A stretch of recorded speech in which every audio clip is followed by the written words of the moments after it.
कायदा दफ्तर के बाहर बोर्ड लगा दिया था जी न्यूज ने यार कि रवीश का टाइम अब नहीं रहा prime. Like here was a news anchor who was not only questioning the government but was also questioning his own audiences. जो लोग बच गए थे उन सब के भीतर ये विश्वास बचा रहा कि नहीं एनडीटीवी इतना स्ट्रगल कर रहा है, एक दिन बच जाएगा. This film is like the Titanic, but it's not about Jack and Rose.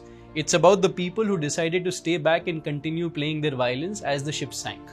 एक जुनून होता है, एक पागलपन होता है. It is literally कि हमारा मन है तो आप कूद जाते हैं. तो उसमें क्या महीनों क्या सालों क्या आप you are just dedicating your life to tell a story. Why? Because you really want to. I am taking the risk of telling the story of today with the people of today for today.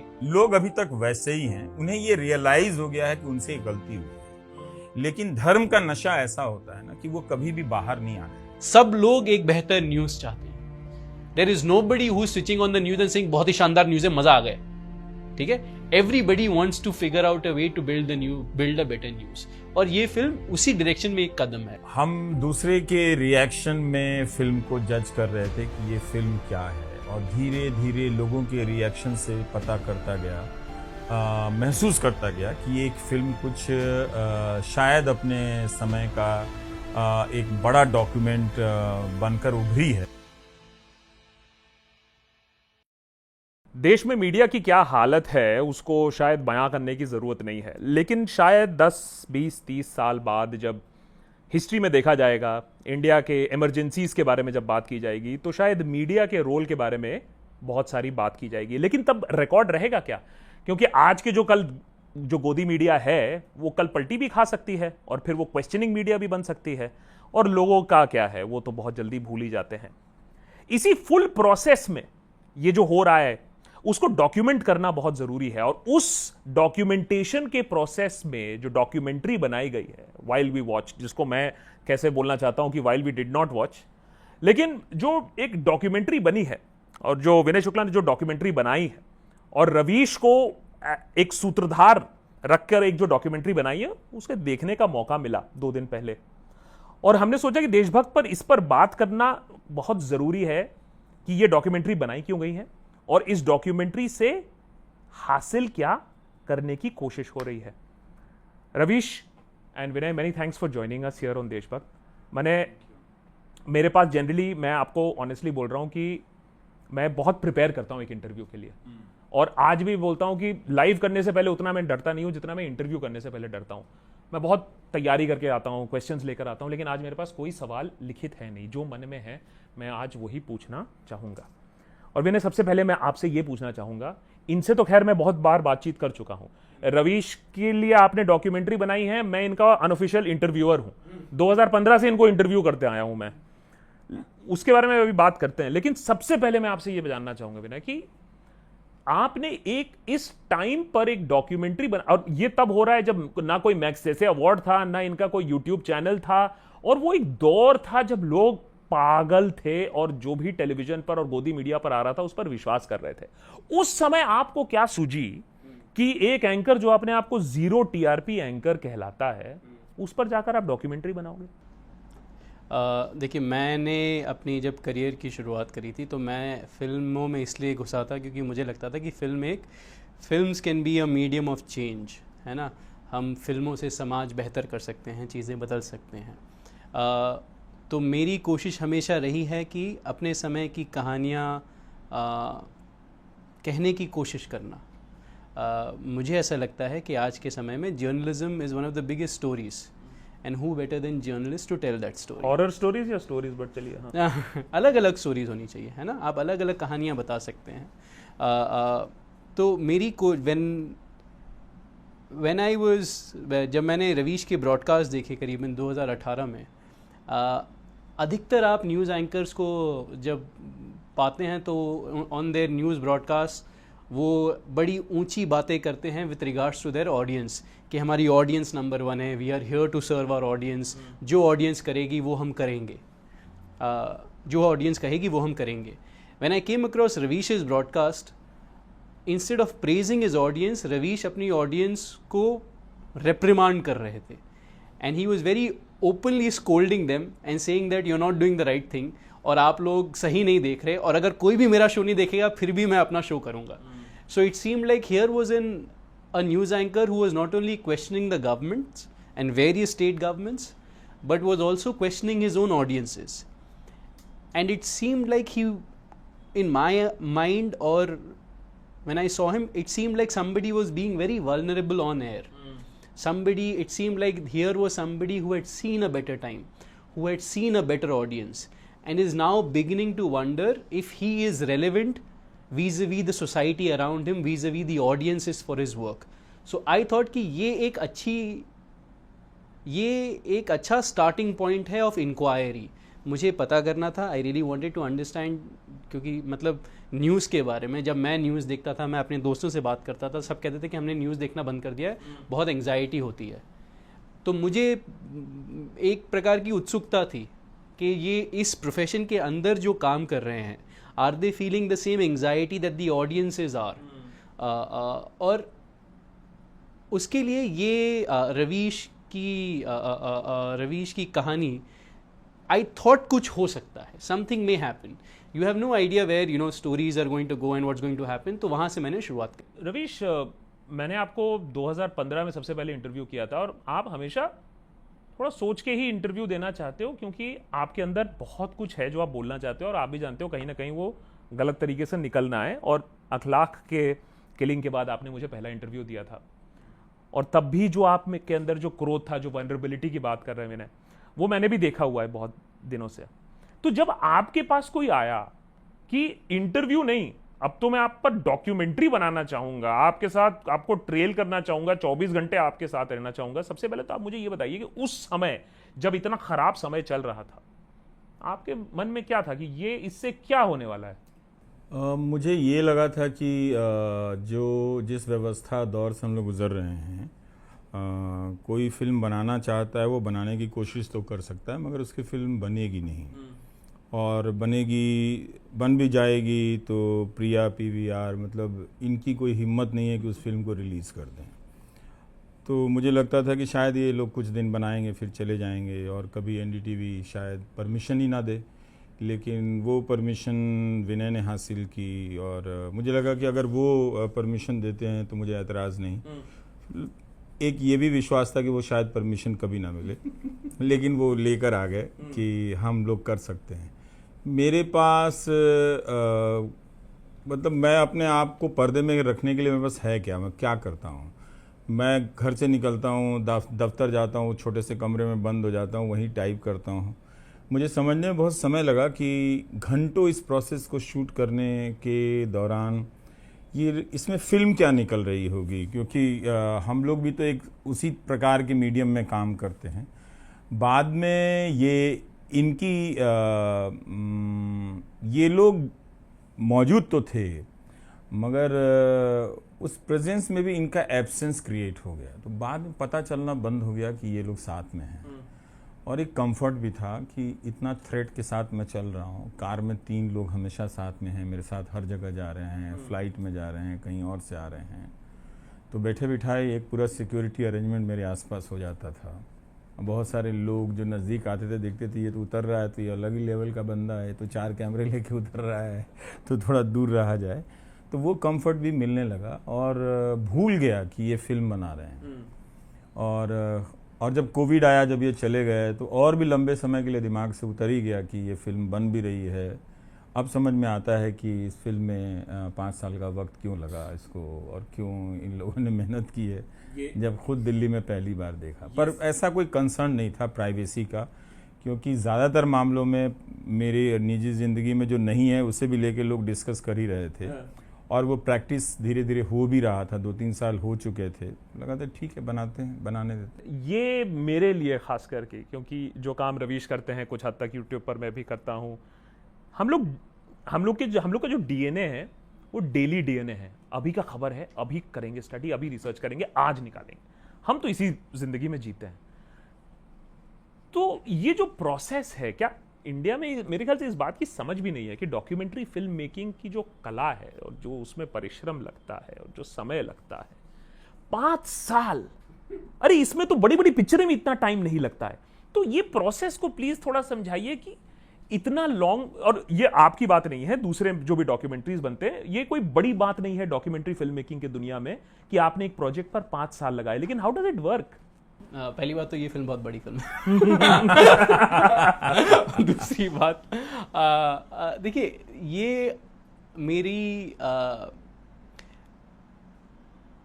Ravish इन्होंने mention किया है कि जब मैं NDTV के पास गया और मैंने कहा कि मैं ये फिल्म बनाना चाहता हूँ, टू देयर क्रेडिट उन्होंने परमिशन मुझे इमीडिएटली दे दी। उन्होंने बोला हाँ ठीक है डू इट, बट काफ़ी जर्नलिस्ट हैं जो न्यूज़ रूम में काम कर रहे हैं, आप उनके रास्ते में मत आइएगा, ठीक है, जस्ट बी केयरफुल, काफ़ी स्टोरीज़ होती है, सेंसिटिविटीज़ होती हैं, वो सब आपको संभालनी पड़ेगी, जो मेरी एक जिम्मेदारी थी, ठीक है। So once I began shooting, पहली बात तो जब आप दौड़ना शुरू कर रहे होते हैं तो आपको इतना अंदाज़ा नहीं होता है कि इतने साल दौड़ना पड़ेगा।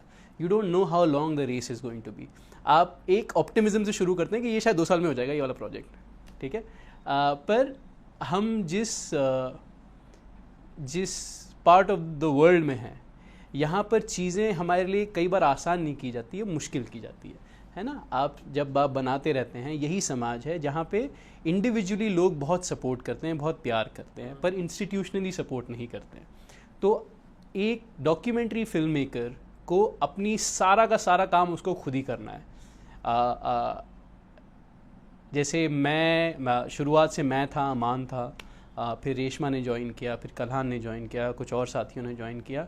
तो हम गाड़ी भी चलाएं, ठीक है, हम खाना भी पकाएं, हम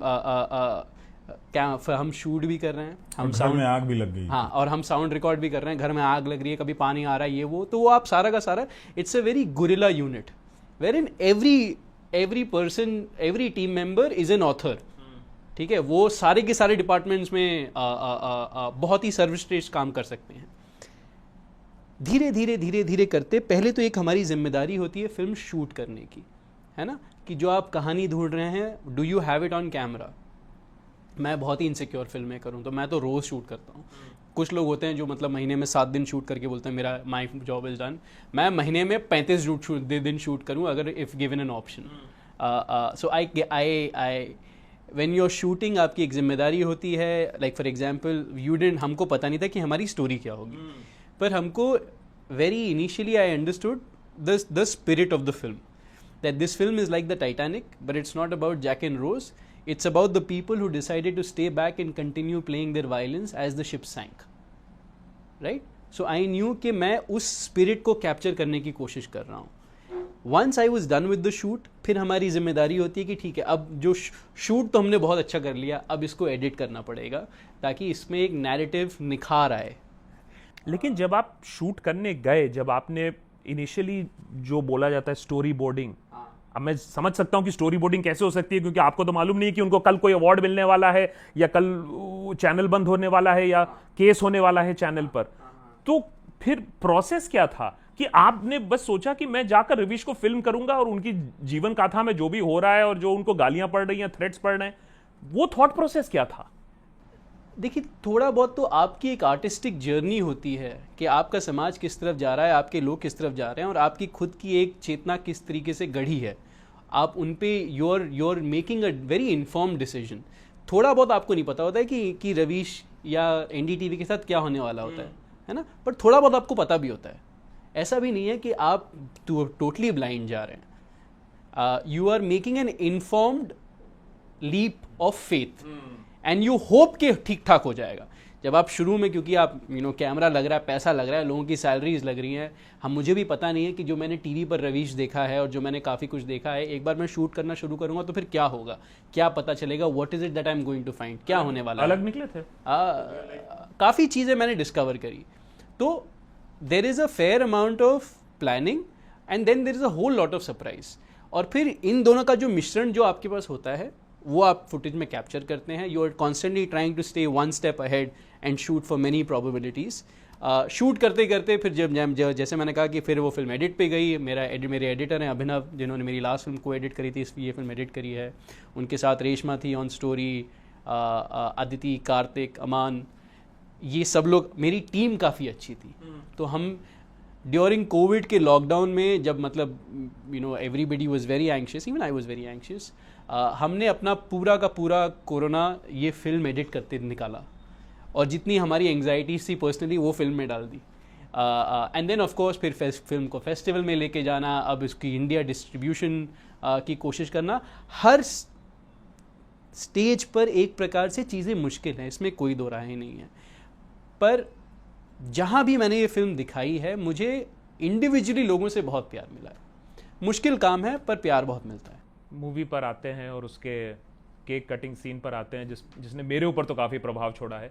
बट रवीश, उससे पहले मैं ये जानना चाहूँगा, ज़िंदगी में 2 ही 3 लोगों से मुझे मिलने का मन है और आप उनसे मिले। मैं जॉन ऑलिवर की बात कर रहा हूँ। मूवी अमेरिका में स्क्रीन होती है, जॉन ऑलिवर आकर रिकॉर्ड पर कहते हैं कि अगर आपको पिक्चर पसंद नहीं, अगर ये डॉक्यूमेंट्री पसंद नहीं, तो प्रॉब्लम डॉक्यूमेंट्री में नहीं है, आप में है, मैंने ऑडियंस में है। दैट इज समथिंग, बहुत बड़ी बात है जो जॉन ऑलिवर से आ रही है।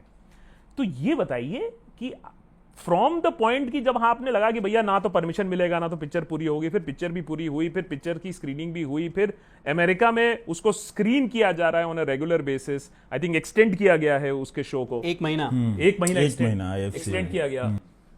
तो जब और इतने लोगों से जो अप्रिसिएशन जब मिल रहा है, तो वो जर्नी क्या था from a small NDTV room to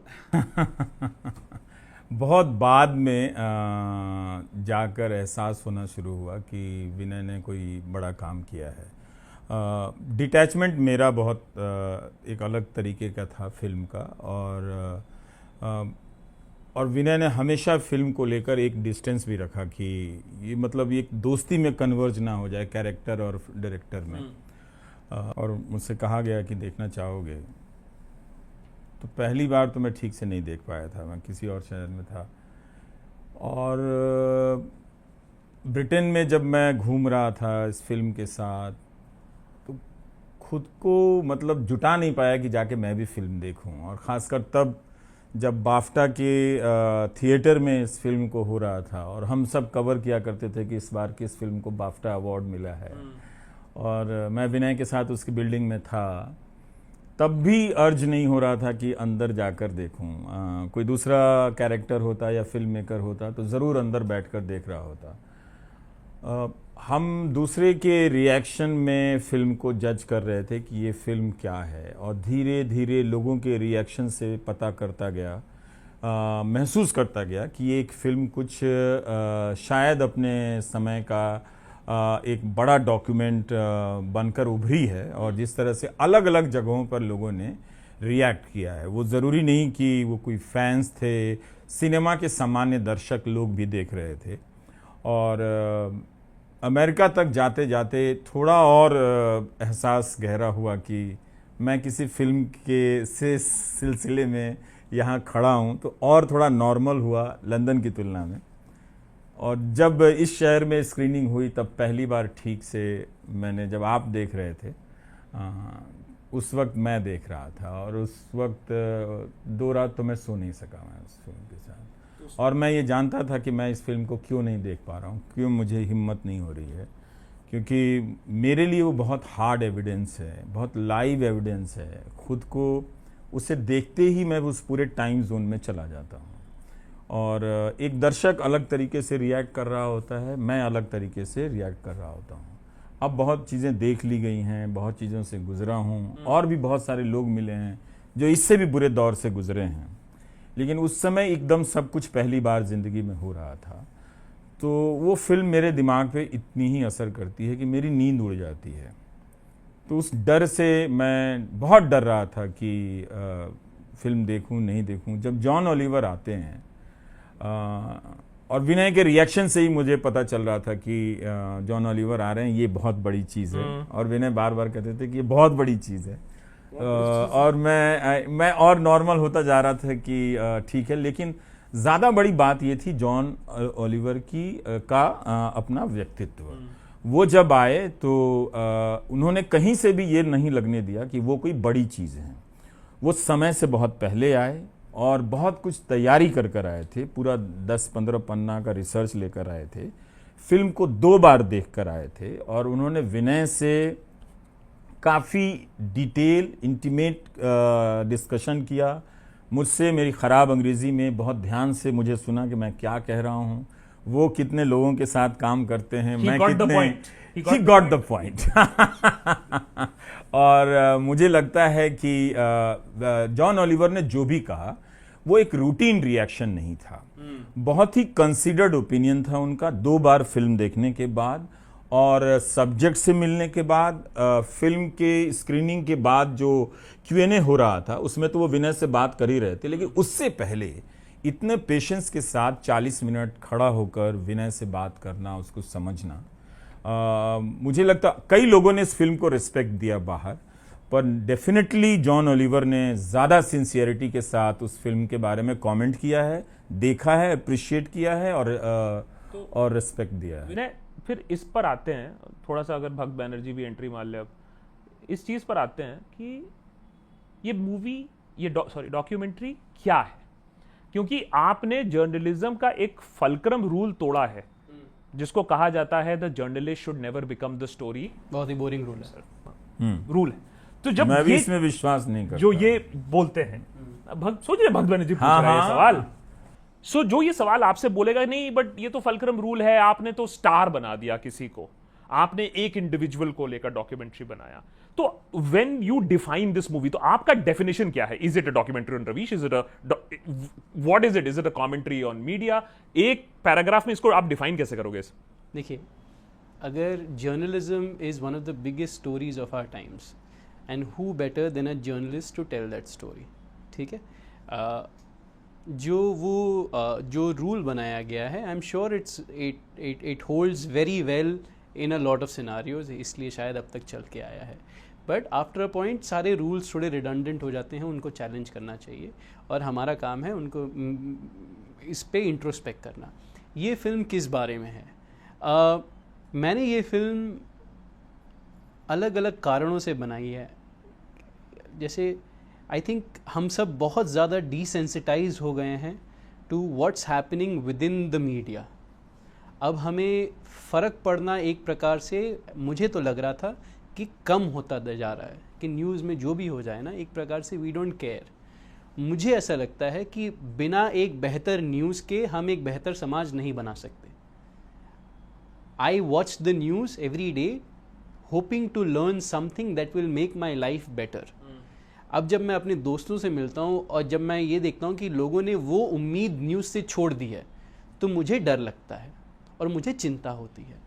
मेरी कोशिश है इस फिल्म के साथ कि आपको रवीश से 1000 प्रॉब्लम हो सकती है, NDTV से 1 लाख प्रॉब्लम हो सकती है, और होनी भी चाहिए। हम सबके अलग अलग sort of point of views हैं। नहीं, पिछले कुछ महीनों से अब प्रॉब्लम नहीं है, जो भी है। एक प्रकार से हमको एक सेंसिटिविटी अपने आप में जागरूक करने की ज़रूरत है। हमने इस मीडिया और अपने इंफॉर्मेशन इकोस्फीयर को लेके जो हमारे स्टेक्स होने चाहिए, इसमें जो कंसर्न होने चाहिए, वो काफ़ी रिड्यूस कर दिए हैं। मेरी कोशिश है कि लोग थोड़े सेंसिटाइज हो जाए। मुझे किसी को कन्वर्ट करने के, मुझे किसी को सड़क पे ला के खड़ा करके आंदोलन कराने का कोई मेरी महत्वाकांक्षा नहीं है, तो बस थोड़ी सेंसिटाइज हो जाए। डू यू थिंक दैट ये लोगों को चेंज कर पाएगा, या मोर इंपॉर्टेंटली जो मुझे लगा कि ये एक डॉक्यूमेंट्री एविडेंस है कि जब लोग अपने सेंस पे आएंगे तब उनको ये देखकर समझ में आएगा कि किस तरीके से गया। मुझे दोनों ही नहीं लगता है, मैं आपको बताता हूँ, क्योंकि मुझे पता नहीं है कि फ्यूचर, कई बार लोग मुझसे कहते हैं कि you know in the future years people will see, I go like मुझे पता ही नहीं है। 5 साल बाद मुझे कोई, मैं किसी को you know sadly they may be a pandemic and I may not be around 5 years from now, तो मुझे पता ही नहीं है। तो मैं किसी फ्यूचर में की अनसर्टेनिटीज़ में कोई कुछ भी सुकून नहीं पाता हूँ कभी भी। मुझे ऐसा लगता है आज इतना कुछ दाव पर है, इतना कुछ हम बेहतर कर सकते हैं आज। तो मेरा आज कल परसों तक की मेरी विजन होती है। मैं you know I am making films about today. मैं 20 साल पहले का मटेरियल उठाकर मैंने फिल्म नहीं बनाई है। I don't have the benefit of hindsight. I am taking the risk of telling the story of today with the people of today for today. It's very urgent for me. I can not tell you मुझ में कितनी what do you say, I am almost fearful कि बहुत time चला जाएगा, कि मतलब एक और साल चला जाएगा, 3-4 साल और चले जाएंगे और ये हो नहीं पाएगा, या जो मैं कह रहा हूँ ना वो मैं कह नहीं पाऊंगा। मीडिया की अवस्था डॉक्यूमेंट्री बनाने से पहले पर ज़्यादा कंसर्न थे या डॉक्यूमेंट्री बनाने के बाद ज़्यादा कंसर्न है? फिलहाल मैं उस अवस्था को बहुत क्लोजली फॉलो नहीं कर रहा हूँ, मैं आपको ईमानदारी से बताता हूँ, क्योंकि मेरा काम था is to tell a symptomatic story, कि ये जो कहानी है उसमें वो अपने वक्त से पहले से भी बात कर पाए, अपने वक्त से बाद की भी बात कर पाए, है ना। और मेरी जिम्मेदारी अब उस कहानी तक है। जैसे इसके पहले मैंने एक फिल्म को डायरेक्ट करी थी आम आदमी पार्टी और अरविंद केजरीवाल के बारे में, और Yogendra Yadav and so many other people. उस पार्टी का नक्षत्र ऊपर नीचे लगातार होता रहा। लोग मुझे कई बार पूछते हैं कि आपको क्या लगता है पंजाब सरकार के बारे में। मुझे फर्क ही नहीं पड़ता है, ठीक है। मुझे जो काम करना था, मुझे जो कहानी कहनी थी अबाउट बिल्डिंग बेटर सिस्टम्स, एक प्रकार से मेरी उम्मीद है कि इस फिल्म के साथ people will talk about better journalistic systems. आपको रवीश से प्रॉब्लम है, कोई प्रॉब्लम नहीं है, but what is it that you are doing today that somebody far better than Ravish can come around and flourish? ठीक है, fair enough. एंड ये तो रही थ्योरी ऑफ द मूवी के बारे में एंड क्यों बनाई गई, और उसके बारे में तो ऑब्वियसली बहुत सारी और डिस्कशन भी हो सकती है, लेकिन मूवी के अंदर की कुछ चीज़ों के बारे में डेफिनेटली बात करना चाहूँगा। जो सबसे पहले जो मुझे हिट की, और वो है केक का सिलसिला। हर 5 मिनट पे केक कट रहा है, और केक कटे ही जा रहा है, केक कटे ही जा रहा है, और it is not a moment of happiness, it is a moment of tragedy जब लोग छोड़ के जा रहे हैं।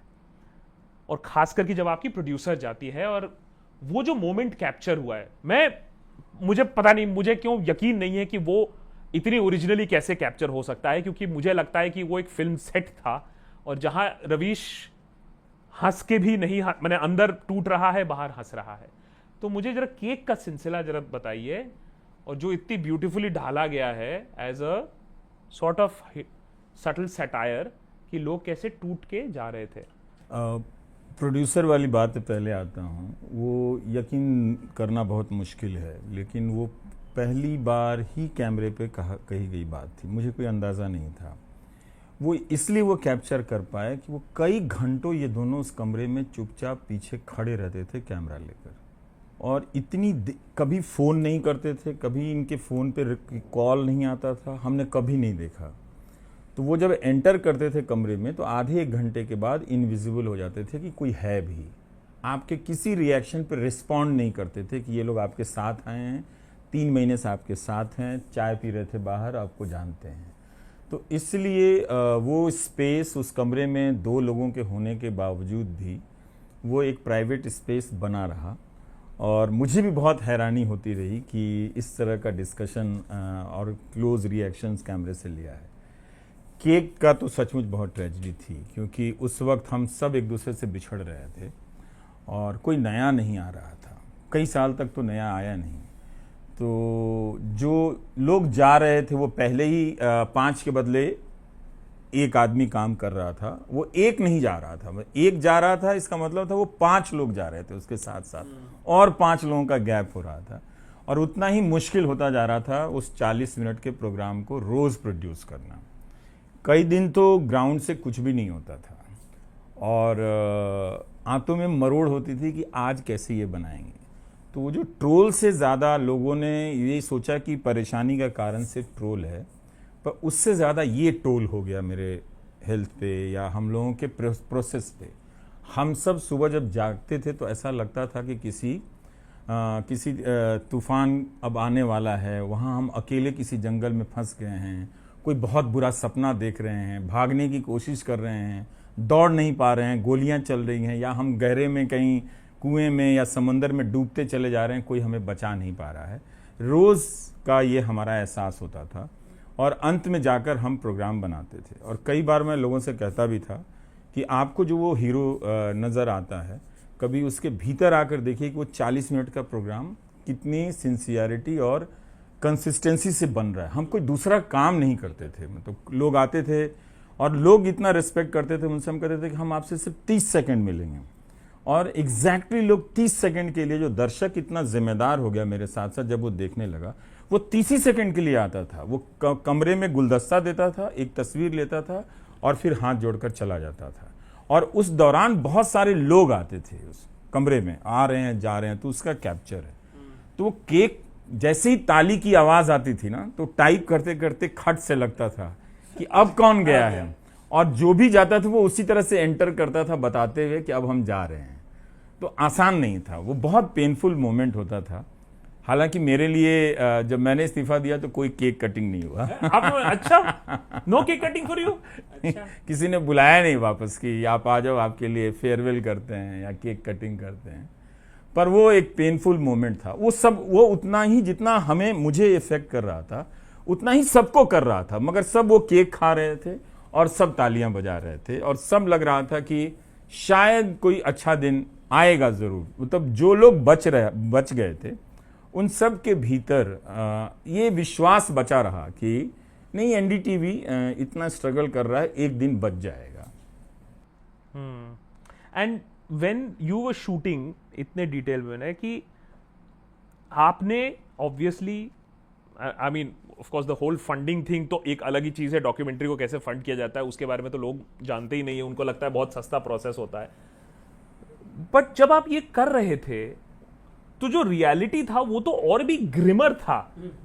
आई मीन एक छोटा सा ऑफिस, एक बंदा जो स्ट्रगल कर रहा है अपने एपिसोड्स निकालने के लिए, और उस पर काफी time you focused on that a lot, the struggle. I mean गाली गलौच और ट्रोल्स तो है ही हैं, बट जो स्ट्रगल पे आपने फोकस किया है, तो आपको भी कभी लगा कि यार ये बन पाएगा क्या? I mean is this material enough? Because you see the good part comes later, the international recognition जो उनको मिलती है वो तो बाद के तरफ थोड़ी सी आशा की किरण आई। नहीं, आप पहले तो स्ट्रगल गाली है। हाँ, और आपको उस इनसिक्योरिटीज के साथ तो आप रोज जीते हैं कि ये पहले तो जितना कुछ आप फील कर रहे हैं उस न्यूज़ रूम में, द ड्रामा जो आप फील कर रहे हैं वो आप कैप्चर कर पा रहे हैं कि नहीं, है ना। Secondly, will that be enough कि इससे कुछ बनेगा अच्छा कि नहीं। मुझे इसमें कोई दो कंफ्यूजन नहीं था विथ रिगार्ड्स टू कि Ravish is a great character, और मैं जो कॉन्फ्लिक्ट जिसको मैं बयां करना चाहता हूँ उसके आसपास ही हूँ मैं। ऐसा नहीं था कि मैं कहीं और ही हूँ। I was in the right news room, I was with the right protagonist. Okay, तो ये मुझ में क्लैरिटी थी। And I was with, there was a great peer system amongst NDTV in the news room. आप काफ़ी दिग्गजों को आसपास देखते थे, you would see them moving around, you would see them framing the news. So it was also very inspiring place to be, right? It's not, तो that you find some reassurance there. Baki, of course, the process is completely laden with financial insecurity, emotional insecurity. Aapko Ravish was moving around with a fair amount of bodyguards around him. So, people would tell us कि भैया इनके ये तो अपना काम कर रहे हैं इसलिए ये बॉडीगार्ड्स के साथ घूम रहे हैं, आप लोग यहाँ पे क्या कर रहे हैं? आपकी क्या ज़रूरत है इसी अपैरेटस में अपने आप को डालने की? पर आपको you have to understand, film maker एक कॉम होती है, ठीक है? वो लाइक ये जो देयर एक जुनून होता है, एक पागलपन होता है, that can not be defined by और contained in logic. It is literally कि हमारा मन है तो आप कूद जाते हैं। तो उसमें क्या महीनों, क्या सालों, क्या आप you are just dedicating your life to tell a story. Why? Because you really want to. आपको लगता है कि ये कहानी बहुत ही बढ़िया कहानी होगी, बहुत ही मस्त कहानी होगी। मेरी ultimately this film was born not here but inside a cinema hall, जब मैं अनेकों अलग फिल्म देख रहा था और मेरे मन में आपके दिमाग के पीछे एक बल्ब चालू होता है, आप बोलते हैं यार एक ऐसी फिल्म होनी चाहिए जिसमें ये होना चाहिए, है ना। तो मैं तो उस विनय की खुशी के लिए ये सब कर रहा हूँ। तो मस्त वर्ड ना, बढ़िया, मस्त। जब मैं देख रहा था तो मैं यही सोच रहा था, ओ हो भक्त बनर्जी इस पे क्या बोलेगा, इतना नेगेटिविटी, इतना दर्द भरा हुआ है। So do you think that the audience reverberates कि यार इतना डिप्रेशन है, इतनी सच्चाई दिखा दी, इतना गंदापन मीडिया का? Do you think it works? मुझे ऐसा और it needs to be done? नहीं, मुझे ऐसा नहीं। एक तो मतलब ये जो ये थोड़ी मैं बाकी लोगों को इतना गंदा नहीं बोलता। Like I hope the film for example is some sort of a contemplative portrait of where we are. आपको लगता है ऑडियंस कॉन्टेम्पलेट करती है आज के डेट में? हाँ, मुझे ऐसा लगता है कि लोगों की इमोशनल रेंज बहुत बड़ी है ना। आप उस इमोशनल रेंज को अगर विद रिस्पॉन्सिबिलिटी अप्रोच करें तो वो आपको एक्सप्लोर करने देगी। हमें कई बार, जैसे क्योंकि मैं तो मतलब फिल्मों से आता हूँ, फिल्मों में कई बार ऐसा होता है कि लोग पब्लिक आती है थिएटर में ताली बजाने के लिए, है ना, people are coming to this thing for fun. I disagree. I believe people are coming to stories to make meaning out of life. कि सुबह उठ गए, मतलब बीवी बच्चे सबका ख्याल रख लिया, रोटी खा ली, कर ली, अब करना क्या है, राइट? अपने समय के साथ इस प्लेनेट पे, इस धरती पे करना क्या है? To find meaning is why we come to stories, is my understanding and is my understanding of my own responsibility towards my job. तो मेरा काम है लोगों को अपनी मीनिंग उनके साथ शेयर करना। उसके बाद भले ही वो अग्री करे, डिसएग्री करे। डॉक्यूमेंट्री हो गया या फिक्शन हो गया या जर्नलिज्म, ये अलग अलग मीडियम्स हैं, है ना। उस मीडियम में आप बात क्या कहना चाहते हैं? मुझे जैसे the film is extremely driven by anxiety, है ना, बहुत टेंशन है फिल्म में, क्योंकि ये सारा का सारा टेंशन मैं अपनी छाती में लेके घूम रहा था इतने साल, और मुझे लगता था कि यार लोग शायद ध्यान नहीं दे रहे हैं, या लोग वो क्यों नहीं महसूस कर रहे हैं जो मैं महसूस कर रहा हूं। तो मैंने मन बनाया कि मैं एक ऐसी फिल्म बनाऊंगा ना जिसमें I hope people will experience and feel everything that I feel. अगर आज भी इसको आप फिल्म कर रहे होते, imagine that this release was 2024 और व्हाटएवर, तो would you have covered this whole? ये भी एक एस्पेक्ट बन जाता that Ravish leaves NDTV, then establishes his own YouTube channel, finds his own voice. मतलब so where does the arc end? Because you ended it at a very tension वाले point पे ही जाकर खत्म हुआ, ऐसा नहीं था, हैप्पी एंडिंग नहीं था। देखिए क्या होता है ना कि हम again, because I am making films about the current, हमेशा ऐसा लगता है कि जो पिछले महीने हुआ ना वो बहुत ज्यादा इंपॉर्टेंट था, या जो 6 महीने पहले हुआ ना वो बहुत ज्यादा इंपॉर्टेंट था। पर हमारे न्यूज साइकिल्स और हमारी पैटर्न्स जो होते हैं वो काफ़ी रेपिटेटिव होते हैं। तो आप 6 महीने, जैसे मैं something that was before the 2019 elections, हमने महीनों तक we saw the Rafale scam being discussed and so many shows etcetera that you thought it's going to be a huge story, right? That this is going to be the biggest story ever, right? 5 months before the election, that story was completely turned on its head and everybody forgot about it, right? And successively now it's not such a major, it's not recalled with such vigor. So that's why I don't get too caught up in what happened yesterday, in what happened 3 months ago, what happened 6 months ago. I am very confident कि जो कहानी मैंने कही है मुझे वही कहनी थी, और एक बार once you take that decision, then you have to back it up. Then I don't even play the contemplative game कि अगर सितारों के आगे अगर ये जहां भी है वो जहां भी है, अगर उस जहां में जाके वो, तब तो वो हमेशा चलता रहेगा, उसका कोई एंड ही नहीं है। जो ऑडियंस को आपने बहुत बुरी तरीके से जो ऑडियंस को लताड़ा था, the silence of the lazy liberals, जब मैंने आपको इंटरव्यू किया था स्क्रोल के लिए, 2015-16 की बात कर रहा हूं मैं, तो आज भी आप उसी ऑडियंस को उसी तरीके से कटघरे पे खड़ा करोगे, या फिर आप ये बात भी समझ चुके हो कि नहीं दूसरे तरीके हैं अब इसको करने के लिए? क्योंकि मूवी, जब डॉक्यूमेंट्री में थोड़ा सा अलग नजरिया भी मुझे देखने को मिला। It was not too much of anger, it was थोड़ा हेल्पलेसनेस ज्यादा था एंगर से। लेकिन मैं अपना रास्ता मैं भी तो ढूंढ रहा था ना उसमें, जैसे विनय अपनी कहानी ढूंढ रहे थे, मैं भी अपना दर्शक ढूंढ रहा था कि वो कहीं पर है क्या, और वो मिलता है। जो लेजी लिबरल्स वाली बात तो उन लोगों से थी जिनकी सोसाइटी में स्टैंडिंग थी, जो सही को सही, गलत को गलत बोला करते थे। उन लोगों ने 3-4 साल बहुत आराम किया, उन्हें लगा कि ये होते रहने वाली चीज़ है, पावर के साथ आती है और जाती है। मुझे पहले दिन से ऐसा कभी नहीं लगा, मुझे लगा कि ये हो चुका है, और जो नुकसान देश को होना था देश ने कर लिया है अपना, और इस मीडिया ने अपना कर लिया है।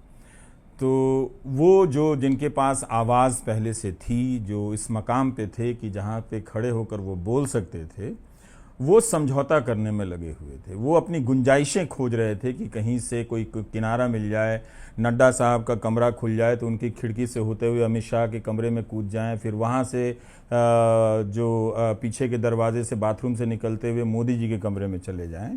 तो वो पत्रकारिता का वो इस तरह से सुरंग बना रहे थे वहाँ तक पहुँचने के लिए। लेकिन मुझे पता चल गया था कि देश को जो होना था वो हो चुका है।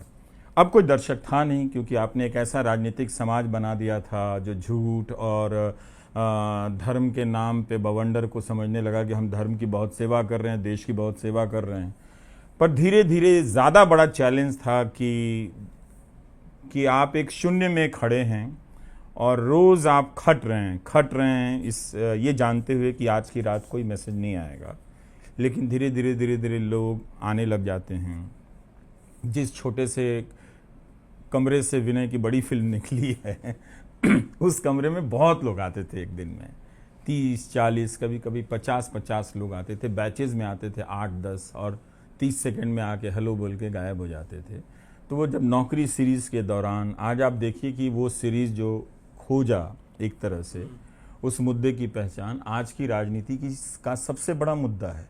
प्रधानमंत्री, उसी प्रधानमंत्री से मैंने अपॉइंटमेंट लेटर बंटवा दिया ना अंत में, जो कहा करते थे कि पकौड़ा तलना भी तो रोजगार है। तो वक्त लग गया, क्योंकि उसमें टिका रहा नौकरी सीरीज में। वो एक नंबरिंग चल रही है स्क्रीन पे, 34-35, वो बता रहा है कि ये 35 दिन कर चुका है या 25 दिन कर चुका है।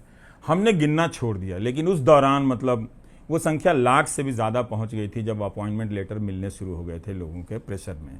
आज हर पार्टी, अपोजिशन कांग्रेस भी प्रेशर प्रॉमिस करती है कि हम गवर्नमेंट जॉब देंगे, योगी जी कहते हैं, तेजस्वी यादव कहते हैं, नरेंद्र मोदी कहते हैं। अभी भी उसमें बहुत सारी समस्याएं हैं, लेकिन अब वो एक पोटेंशियल इशू है, और उस इशू ने मुझे फिर से वापस दर्शकों के घरों में लाकर खड़ा कर दिया कि ये हमारे बच्चे की नौकरी की बात करता है जो कोई नहीं करता। ये एक इंपॉर्टेंट पॉइंट है, क्योंकि मेरे ख्याल से जब डॉक्यूमेंट्री बन रही थी और जो टाइम फ्रेम आपने चूज किया था वो ऐसा एक दौर था जहां रीजन और लॉजिक का गला थोड़ा ज्यादा ही घोटा गया था। मेरे ख्याल से आज से भी ज्यादा। वो बालाकोट ले लीजिए आप, 2019 इलेक्शन ले लीजिए आप, तब का गाली गलौच ले लीजिए आप, तो उस समय का जो ब्लाइंड फेथ था वो क्या एक एक्स्ट्रा काला दौर था, या अभी भी वही सिचुएशन वो अभी भी चल रहा है, या अब शायद आप जो तब कह रहे थे उसकी मान्यता कुछ है? उसमें कोई कमी नहीं आई है, उसकी इंटेंसिटी में कोई कमी नहीं आई है, उसके प्रवाह में किसी तरह की कमी नहीं आई है। वो और खतरनाक होता चला गया है, और अब हम उसको ध्वस्त होना देखना बाकी रह गया है कि वो ध्वस्त होगा। सिर्फ साइन बोर्ड लगा हुआ है, शहर में बहुत सारे नियॉन साइन बोर्ड लग गए हैं जो चमकदार हैं। बहुत सारी लोग जो हैं गाड़ियां रोककर वो G20 का फव्वारा है उसके सामने सेल्फी ले रहे हैं, लेकिन वो मुझे दिख रहा है कि अब यही एक लास्ट बचा है जिसके बाद ये भरभराएगा। तो वो खतरा अब दिख रहा है, लेकिन उसमें कोई कमी नहीं आई है। हमने उन खतरों के साथ जीना सीख लिया। इसका मतलब ये नहीं कि वो खतरा कम हो गया है। तो ये कभी इस भ्रम में नहीं रहना चाहिए कि वो कम हो गया है, चीजें सेटल हो गई हैं। लोग अभी तक वैसे ही हैं, उन्हें ये रियलाइज हो गया है कि उनसे गलती हुई है। लेकिन धर्म का नशा ऐसा होता है ना कि वो कभी भी बाहर नहीं आने देता है, क्योंकि उसमें एक स्कोप होता है। आप पाप करते हैं ना, तो उसी देवता के पास जाते हैं, कुछ चढ़ाते हैं कि उस पाप से मुक्ति मिल जाएगी। तो वो बेईमानी अपने साथ कर रहा होता है, तो वो इतनी जल्दी से उससे नहीं निकलेगा। लेकिन हाँ, ये जरूर एक बड़ा प्रयोग था कि उस इर्रेशनल दौर में क्या नौकरी, सरकारी नौकरी की बात करने वाले लड़कों का मुद्दा उठाकर, जो बहुत ही एक तरह से बोरिंग, उसमें कोई एक्शन नहीं है स्क्रीन पे, मैं ही पढ़ रहा हूं 30 मिनट तक उनकी कहानियां, क्योंकि वो खुद नहीं आ सकते हैं, खुद बोल नहीं सकते, उनका चांस खराब हो जाएगा। तो 25-25 लोगों की कहानियां एक शो में होता था, जिससे मैं वो 30 मिनट भरता था, और इसका कोई एक्सपर्ट नहीं था मार्केट में। जियो पॉलिटिक्स आजकल एक एंकर है जो सफेद कोट बहुत पहनता है, तो वो अपने हर भाषण में एंकरिंग में वो जियो पॉलिटिक्स ऐसे बोलता है कि जैसे कोई भयानक दुनिया में शिफ्ट हो गई है, और उसे समझने वाला सिर्फ वही एंकर है जो सफेद कोट पहनता है बीच बीच में। लेकिन तब तो मुझे ये पता नहीं था, लेकिन वो खुद कर रहा था। तो करते करते एक रैशनैलिटी रिस्टोर हुई, और वो सारे लड़के वो थे जो मुझे गालियां दिया करते थे। तो उन्होंने कहा कि हम आपको गालियां देना बंद कर देंगे, वोट देना बंद नहीं करेंगे। तो मैंने कहा उससे मेरा कोई झगड़ा नहीं है, आप जो ये गाली दे रहे हैं, जो दंगाई बन रहे हैं, मेरा झगड़ा इससे है कि मैं नहीं चाहता कि आप ये बने। उनमें से बहुत लोगों को जो नौकरियां मिली हैं, अब वो फिर उसी तरह से गाली दे रहे हैं। उन्हीं के दोस्त लोग बताते हैं कि ये देखिए ये लड़का आपके बारे में क्या लिख रहा है, जबकि जब आप नौकरी सीरीज कर रहे थे तब ये इतना परेशान था कि इसे जिंदगी से सारी उम्मीद समाप्त हो गई थी। अब ये लड़का आपको कितनी भद्दी भद्दी गालियां दे रहा है। तो मैं ये जानता हूं कि कम्युनलिज्म का एक चीज होता है, उससे बाहर आना बहुत ज्यादा highest level of intellectual activity की जरूरत होती है, जो सब में नहीं होती है। उसको निकालने के लिए अपोजिशन के नेताओं में है ना, वो भाषा नहीं है और उस भाषा में निरंतरता नहीं है कि आप पकड़ सके। वो जरूर एक स्लोगन से वो कहना चाहते हैं, मगर वो सिर्फ एक स्लोगन से उस कीचड़ से बाहर नहीं आ सकता है। तो डॉक्यूमेंट्री में बहुत एक तो obviously cake cutting was one metaphor, दूसरा मेटाफर ऑब्वियसली काफी खिलाओगे इसके बाद? हाँ, चाय और केक, हाँ। तो एक और जो जक्सटापोजिशन मुझे दिखा वाज ऑब्वियसली गोदी मीडिया क्या कर रहा है। तो यहाँ Ravish is trying to talk sense और दूसरी तरफ गोदी मीडिया क्या कर रहा है, जो चीखा चिल्ला एक तरफ से हो रहा है। तो वो जक्सटापोजिशन ड्रॉ करने में what is the messaging that is going on, that this is working and this is not working? मुझे ऐसा लगा देखकर कि जो प्रेवलेंट है, जो पॉपुलर है, और रवीश वहां खुद भी कह रहे हैं मैं तो 0 TRP एंकर हूं, खुद ही अपना ही मजाक उड़ा रहे हैं, सेल्फ डेप्रिकेटिंग ह्यूमर। तो उसके पीछे लॉजिक क्या था? और काफी कायदा दफ्तर के बाहर बोर्ड लगा दिया था जी न्यूज ने यार कि रवीश का टाइम अब नहीं रहा प्राइम। करेक्ट, और आप वो देख भी रहे हो। ये कहाँ हुआ था? ऐसा कभी होता था इस देश में? कभी नहीं होता था। जो जिस रास्ते से एंकर घर जाता है उसी रास्ते पे आपने होर्डिंग लगाया, मेरे लिए आपने पैसे खर्च किए, उस होर्डिंग का कोई कॉस्ट होगा ना, ₹1,00,000, 50,000 या 2 लाख 5 लाख। वो बहुत प्राइम लोकेशन है, प्राइम टाइम के लिए प्राइम लोकेशन। हाँ, but what was the play? मतलब कोशिश तो हमेशा एक ऐसी होती है कि आप एक लार्जर मीडिया ट्रेंड को अगर रिफ्लेक्ट करने की कोशिश कर रहे हैं ना, कि लोग क्या बात कर रहे हैं, बाकी लोग क्या बात कर रहे हैं, किन चीज़ों पर सिस्टेमिक फोकस हो रहा है, और कई बार फोकस इन यूनिसन हो रहा है कि सभी लोग एक ही चीज़ पर फोकस कर रहे हैं, उन पे किस तरीके की बातचीत चल रही है, वो ज़रूरी होता है। क्योंकि again you will be surprised, मेरी मतलब लोगों ने न्यूज़ देखना, काफ़ी लोगों ने बंद कर दिया है। तो वो बहुत जब अच्छा किया है। तो वो लोग जब फिल्म आते हैं, फिल्म देखते हैं, रवीश को देखते हैं, बाकी न्यूज़ चैनल्स को देखते हैं, तो उनको एक होलिस्टिक अंडरस्टैंडिंग मिलती है कि चल क्या रहा है। तो इन्होंने अभी तक किसी गोदी मीडिया एंकर ने आपको बोला है कि हमें ऐसा दिखा दिया, हमें विलन बना दिया अपने डॉक्यूमेंट्री में? आई डोंट थिंक कि इसमें वो अपने आप को पहली बात तो विलन की तरह देखते हैं। मैं आपको ईमानदारी से बताऊं तो हर आदमी अपने आप को हीरो समझता है, और हर आदमी अपनी पूरी निष्ठा से अपना काम कर रहा है, और काफ़ी लोग पूरे भरोसे के साथ कर रहे हैं। तो हमारा काम है उस कॉन्टेम्पलेट करना, सोचना, चिंतन करना। ये आई डोंट, मुझे you will be very surprised, at least like I have met a lot of these news professionals, और वो पूरी तरीके से मानते हैं, they are wholly behind what they are preaching. और ठीक है यार मतलब उनकी, and they have a lot of popular support. हम माइनॉरिटी में हैं, इसमें भी कोई डाउट नहीं है, पर I think everybody is okay with, I hope with a holistic conversation. सबके बारे में बातचीत होनी चाहिए, और न्यूज़ को तो हमने इतनी पावर दी है ना, वो जो लोग न्यूज़ में हैं, they enjoy privileges that the other people don't, a normal citizen doesn't, है ना, क्योंकि they are meant to reflect the rights of all of us, the concerns of all of us. तो अगर हम उठ के अगर उनसे सवाल पूछें तो ये तो जायज़ है, और ये तो मतलब it's, I think people in the news business, इतनी मोटी तो उनकी चमड़ी है ही कि ये सवाल तो नहीं, मोटी तो बहुत है। Where does the documentary go now? अब देखिए, बहुत सारे लोगों ने हमें भी देशभक्त पर पूछा है कि भाई हम कब देख सकते हैं, इंडिया में कब दिखा रहे हो, OTT पे कब आ रहा है, या फेस्टिवल सर्किट्स अभी भी है, अवार्ड्स अभी बाकी है, प्लीज लेट अस नो।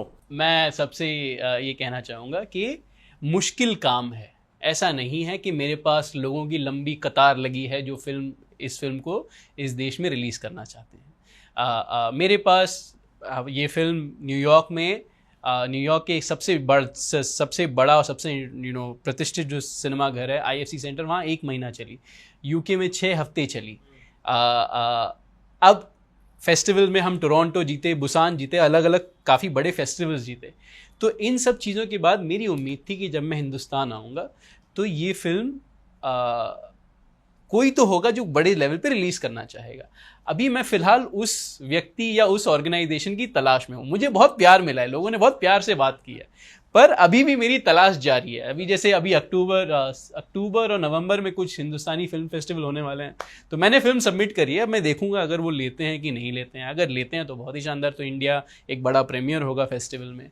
अगर नहीं लेते हैं तो फिर मतलब कुछ और किया जाएगा। मुश्किल काम है, पर कई बार लोगों को ऐसा लगता है कि ये जो व्यवस्था है और जो एक मुश्किल व्यवस्था है, इसमें इनकी जवाबदेही नहीं है। ऐसा नहीं है। ये जो सिस्टम खड़ा हुआ है और जितना मुश्किल है फॉर डॉक्यूमेंट्री फिल्म्स और फॉर इंडिपेंडेंट फिल्म्स, ये पूरी प्रॉब्लम हमारे सामने खड़ी हुई है ना। अनेक फिल्मों, films that have tried to take a difficult position, companies, OTT platforms which have tried to take a difficult position have been challenged, है ना। और तब हमने कुछ नहीं कहा, तब हमने कुछ किया नहीं। अब ये कहना कि ये फिल्म नहीं रिलीज हो पा रही है क्योंकि ये फला कंपनी की गलती है या फला इंसान की गलती है, नहीं। अगर हमें सिस्टेमिक सॉल्यूशंस ढूंढने हैं, अगर लॉन्ग टर्म सॉल्यूशंस ढूंढने हैं, तो उसके लिए एक ऑनेस्ट कॉन्टेम्पलेशन की ज़रूरत होती है कि हमें अपनी भी जवाबदेही उतनी ही बनानी चाहिए जितनी हम फिल्म मेकर्स की बना रहे हैं या फला फला प्लेटफॉर्म की बना रहे हैं। वाइल वी वर साइलेंट जब कुछ हो रहा था, वाइल वी वर साइलेंट। पर मतलब मुझे उम्मीद है, आई एम वेरी ऑप्टिमिस्टिक। पिछली फिल्म इसके पहले उसमें भी बहुत ज़्यादा चैलेंजेस थे। हम थिएटर्स में हमने उसको रिलीज़ करी थी। अभी भी जैसे मैं दिल्ली में फिल्म दिखा रहा हूँ, बॉम्बे में फिल्म दिखा रहा हूँ, लोग चाहते हैं, people want to have this conversation. सब लोग एक बेहतर न्यूज़ चाहते हैं। There is nobody who's switching on the news and saying बहुत ही शानदार न्यूज़ है, मज़ा आ गया, ठीक है। Everybody wants to figure out a way to build a better news। और ये फिल्म उसी डायरेक्शन में एक कदम है। मुझे तो लगता है कि ऐसी 50 फिल्में और बननी चाहिए, तब जाके हम वो बना पाएंगे जो हम चाहते हैं। अगर हम एक फिल्म बनी और वो गई नहीं या उसी के पीछे पड़ गए, तो ये डायलॉग नहीं बन पाएगा, ये डिस्कोर्स नहीं बन पाएगा। आपको कोशिश यही होगी that there need to be और लोग और बातें करें और उनमें से कुछ बेहतर निकले। रवीश, मैंने पहले भी कहा कि शायद अगर ये मूवी अभी भी शूट हो रही होती तो शायद उसका जो आर्क होता, स्टोरी का आर्क होता, उसमें थोड़ा हैप्पी एंडिंग की तरफ भी आ सकता था। मैं आज आपसे बात कर रहा हूँ, भक्त बैनर्जी ने आपके साथ बात किया था पिछली बार जब आप तब भी एनडीटीवी में थे। तब में से और अब में एक फ़र्क तो डेफिनेटली मैं देखता हूँ कि आपके चेहरे में जो स्ट्रेस था वो कुछ हद तक कम है। चिंता अभी भी उतना ही है, लेकिन कम से कम अब आप अपनी आवाज़ खुद रख सकते हो। तो पिक्चर रिलीज होने के बाद आपकी स्टोरी के आर्क में क्या फ़र्क आया है, छोड़ने के बाद, अपना चैनल इस्टेब्लिश करने के बाद, और आज आप 7 मिलियन पर बैठे हो कुछ ही महीनों के अंदर। तो क्या उससे रवीश में कुछ फ़र्क आया है, कुछ आशा आई है कि हाँ चीज़ें जैसे ये कह रहे हैं कि नहीं है, लोग चाहते हैं बेहतर न्यूज़ और उनको समझ में आ रहा है कि वो टीवी पर ना मिलने वाला है? आशा और निराशा की जहाँ तक बात है वो डेली की चीज़ है। किसी दिन आप बहुत उम्मीद में तैर रहे होते हैं, किसी दिन बहुत गहरी निराशा में डूब रहे होते हैं। मेरे लिए कुछ ख़ास बदला नहीं। जो मैं वहाँ कर रहा था वही मैं यहाँ कर रहा हूँ। हाँ, वो वहाँ ज़रूर बहुत ही कम लोग थे, लेकिन काबिल लोग थे और एक सपोर्ट मिलता ही है एक एडिटर का, और ये सब वो 24 घंटे लोग होते हैं उस साइकिल में। लेकिन अब सब अपने हिसाब से, अपने रोस्टर के हिसाब से प्लान करना पड़ता है, और रिसोर्स बहुत कम है। पहले से भी कम था, अब और कम हो गया है। लेकिन एक जो ड्यूरेशन का जो स्ट्रेस था मेरे ऊपर कि वो 35 मिनट 40 मिनट का बनाना ही है, क्योंकि वो टेलीविज़न का अपना डिमांड होता है, अपना उसका बॉक्स होता है, तो वो अब नहीं है। किसी दिन 20 मिनट का बनाता हूँ, किसी दिन 40 मिनट का भी बनाता हूँ, और किसी दिन 55 मिनट का भी बनाता हूँ। तो जितना होता है उतना मैं कर लेता हूँ, लेकिन बहुत कमियों का एहसास भी होता है। तो अब उन कमियों के साथ जिस तरह से पहले जीना सीख गए थे, अब और बेहतर तरीके से मैनेज कर रहे हैं कि ये इशू अब मैं नहीं कर सकता हूँ। तो मैं लिखता हूँ कि आपका, लोग बहुत व्हाट्सएप पे अप्रोच करते हैं कि आपकी बात बहुत ज़रूरी है, आपकी परेशानी बहुत बड़ी है, मैं नहीं कर पाऊँगा। और मैं ये हाँ हूँ करके टालना मुझे पसंद नहीं है। मैं समझा देता हूँ कि क्यों नहीं कर पाऊँगा। कई लोग 300 पन्ने का दस्तावेज़ लेके चले आते हैं, तो मैं कहता हूँ ये मैं पढ़ने लग जाऊँगा तो मैं 4 दिन वीडियो नहीं बना पाऊँगा। तो ये एक सीमाएँ हैं, लेकिन उन सीमाओं के चलते काम तो बंद नहीं करना है, उसी में करते चलना है। और डेली उड़ने का अपना मज़ा है। चिड़िया घोंसले में रह जाएगी तो फिर मज़ा नहीं आएगा। तो रोज़ उड़ते रहने से आप उससे निकलते हैं, और ये बहुत अच्छी बात है कि लोग देख रहे हैं उसको। और इस डॉक्यूमेंट्री से एक तो जागरूकता तो एंगल है ही ऑब्वियस, बट आपके लाइफ में और आपके परसेप्शन में आपको क्या फर्क लग रहा है मिला? मुझे बहुत एंग्जाइटी थी कि लोग देखेंगे, उसमें हमारी अपनी पर्सनल लाइफ है ये सब, लेकिन अभी तक जिन लोगों ने देखा है उसको कहानी का हिस्सा माना है। मतलब उसमें वो झांक नहीं पा रहे हैं। ये फिल्म इस तरह से सेटअप है कि आप मेरी लाइफ में आपको झांकने का मौका नहीं मिलेगा, वो सब है, लेकिन आप एक फिल्म टोटलिटी में देख रहे होते हैं, पूरे देश के एनवायरनमेंट के साथ देख रहे होते हैं, और वो किसी को बड़ा नहीं बनाती और ना किसी को जानबूझ के किसी के सामने छोटा करती है, पर सोचने के लिए रखती है। पर ज़रूर बच्चों पे बहुत अच्छा असर पड़ा। मेरे पास कोई ऐसा तरीका नहीं था कि मैं बेटियों को कैसे समझाऊं कि मैं क्या करने जाता हूं, क्योंकि जब वो बड़ी हो रही थी तो ऐसा तूफान था कि उनको दफ्तर ले जाने का समय नहीं मिला, कोई घर से किसी को ले आकर दिखा नहीं पाया। इस फिल्म ने मेरे लिए कम से कम इतना काम किया है कि मैं अपनी बेटियों को वो दिखा पाया कि वो छोटा सा जो कमरा है उसमें मैं काम करता था, वो किस तरह से काम करता था, तो वो लोग बेहतर समझ पाई हैं उस काम को। तो मुझे लगता है कि इस सिनेमा ने, जो आप शुरू में विनय से पूछ रहे थे कि क्या करने वाला है, मैं कोई कुछ करे या ना करे, लेकिन मेरे लिए इस फिल्म ने बहुत बड़ा काम कर दिया है कि मेरी बेटियां कम से कम मेरे बिना मेहनत के समझाए वो समझ गई हैं कि ये काम बहुत सीरियस काम है, और ये काम वैसा नहीं है कि आप खड़े होकर आप टिकटॉक के लिए रील्स बना दिए या फिर इंस्टा के लिए स्टोरी बना दिए।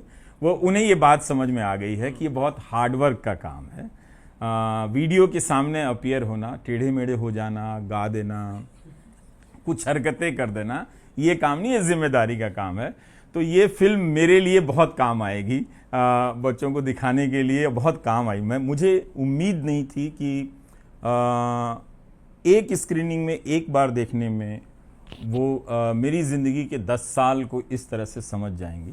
तो मेरे लिए ये फिल्म बहुत बड़ी फिल्म है।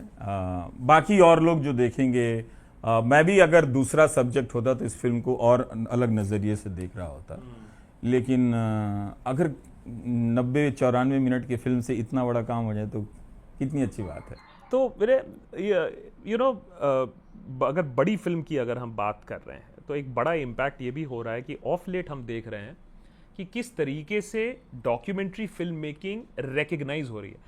हमेशा प्रॉब्लम आया डॉक्यूमेंट्री फिल्म मेकिंग में, एक तो है कि वही जैसे आपने बोला ना, जुनून है। जैसे जर्नलिज्म करना भी एक तरीके से, एटलीस्ट ऑनेस्ट जर्नलिज्म करना जुनून है, फैक्ट्स रखना जुनून है, वैसे ही डॉक्यूमेंट्री फिल्म मेकिंग करना जुनून है। लेकिन ऑफ लेट हम सुनने में आ रहा है कि हाँ, अप्रिसिएशन तो कम से कम हो रहा है। एलिफेंट विस्परर्स का कहीं से नाम आ रहा है, राइटिंग विद फायर का कहीं से नाम आ रहा है, कुछ डॉक्यूमेंट्रीज ऑस्कर में रिकग्नाइज हो रही हैं, जीत भी रही हैं। So are you optimistic about this form of story telling, जहां आज रवीश ने मेन स्ट्रीम टेलीविजन छोड़कर यूट्यूब में अपना वर्चस्व स्थापित किया है, उसी तरीके से क्या अभी ये डॉक्यूमेंट्री फिल्म मेकिंग में हम कोई एक चेंज देख रहे हैं? Is it a cusp of rise, या यही चलता रहेगा ऐसे 2-4 अच्छे चल मिलेंगे बस? नहीं, आई मीन बहुत ही बड़ा चेंज हो रहा है विदाउट अ डाउट। अगर आप देखें तो पिछले 2 साल में हमारी 2 फिल्में नॉमिनेट हुई हैं ऑस्कर्स की। पूरी दुनिया चाहती है कि उनकी फिल्में नॉमिनेट हो। इंडिया से 2 फिल्में नॉमिनेट हुई in the best documentary category, not in the best foreign films category जो सिर्फ फॉरेन फिल्मों के लिए रखा जाता है। ये बेस्ट डॉक्यूमेंट्री कैटेगरीज में हुई हैं, जहाँ पे you are against the best most well produced films from America, US, Europe, जो अलग अलग देश होते हैं, सिंगल कैटेगरी है। उन कैटेगरीज में जाके इन 2 फिल्मों ने परफॉर्म किया है। Writing with fire, all that breeds, elephant whisperer ने जीता है, कुछ और भी फिल्में रही हैं। I think more than ever जो एक मेरी generation and even younger film makers ने एक रिस्पॉन्सिबिलिटी उठाई है कि हम अपनी कहानी खुद कहेंगे और अपने आसपास के लोगों के साथ कहेंगे, इनके ही थ्रू कहेंगे। इसको हटा के मुझे किसी हीरो हीरोइन को खड़े करने की ज़रूरत नहीं है। This person will tell my story, and that ability, that confidence to actually be able to believe कि ये हो जाएगा और ये कर पाना, इस देश में यही फिल्म बना पाना, ठीक है, मतलब 50 लोगों को कन्विंस कर पाना, it takes a fair amount of sacrifice, takes a fair amount of पागलपन। वो जाके आप यहाँ तो आपने डंका बजाया भी है, दुनिया भर में बजाना, आप ऑस्कर लेके चले गए। तो this is not a regular occurrence. And also the idea कि अभी ये 2-4 फिल्मों को ही हो रहा है, एक साल में एक ही फिल्म नॉमिनेट होगी है ना, और हर साल कुछ ही फिल्में ऐसी होंगी which will do very well, right, and some films will not, because success is also cyclical. जैसे आज मैं आपके सामने बैठा हूँ, ये इंटरव्यू दे रहा हूँ, 10 साल बाद may be there be somebody else sitting in front of you, है ना, 5 साल बाद there be somebody else. It success comes and goes, पर लोग there is a new stream of filmmakers who are coming to this medium and saying that we can do this and do it at great scale with a great amount of confidence and are able to do it repeatedly. लेकिन यही चीज अगर मैं statistically success के बारे में बात करूं, एक तो होता है रिकग्निशन, अवार्ड्स, ऑस्कर, और दूसरा होता है कमर्शियल सक्सेस। तो क्या documentary film making will always, and specially this that speaks the hard truth, वो क्या हमेशा कमर्शियल सक्सेस से दूर ही रहेगा?